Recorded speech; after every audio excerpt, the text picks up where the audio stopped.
ईद मिलादुन नबी के मौके पर 3 छुट्टियां होंगी। हुकूमत ने बड़ा ऐलान कर दिया।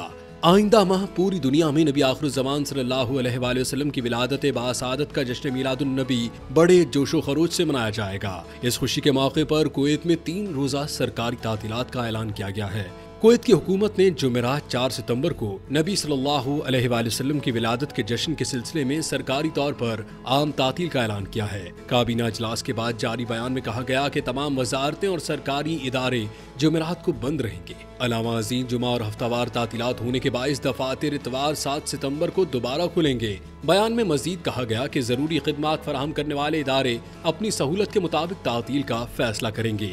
ये तातीलात जश्न मिलादुन नबी सल्लल्लाहु अलैहि वसल्लम के मौके पर दी जा रही हैं, जो 12 रबीउल अव्वल को मनाया जाता है और मुसलमानों के लिए इंतहाई मुक़द्दस और खुशियों भरा दिन होता है।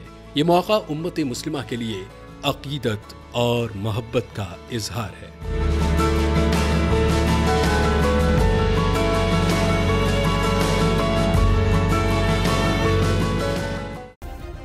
सब्सक्राइब करें और बेल दबाएं ताकि कोई खबर रह न जाए।